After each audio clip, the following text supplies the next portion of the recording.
দেশের দুই জেলা পঞ্চগড় ও লালমনিরহাটে আকস্মিক কালবৈশাখী ঝড় ও শিলাবৃষ্টিতে ব্যাপক ক্ষয়ক্ষতি হয়েছে।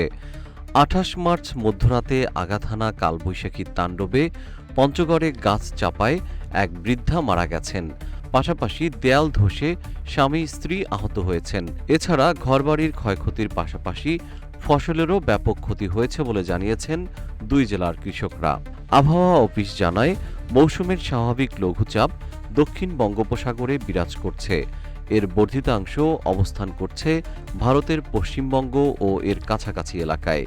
এ পরিস্থিতিতে আগামী কয়েকদিন অস্থায়ী ঝড়ের পাশাপাশি বৃষ্টি অথবা বজ্রসহ বৃষ্টি হতে পারে দেশের সব বিভাগে। এর মধ্যে ২৮ মার্চ রাতেই ঢাকাসহ দেশের ১৯ জেলায় হানা দিতে পারে ঝড়। ঘণ্টায় সর্বোচ্চ ৬০ কিলোমিটার বেগের বাতাসের সঙ্গে বৃষ্টি অথবা বজ্রসহ বৃষ্টি হতে পারে এ সময়।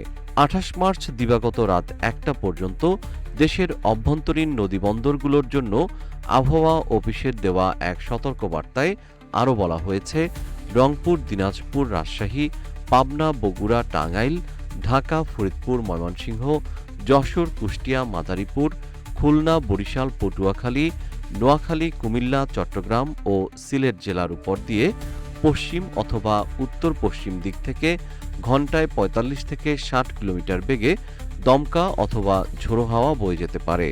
এ সময় বৃষ্টি অথবা বজ্রসহ বৃষ্টিরও শঙ্কা রয়েছে। এসব এলাকার নদীবন্দরগুলোকে ১ নম্বর সতর্ক সংকেত দেখাতে বলা হয়েছে।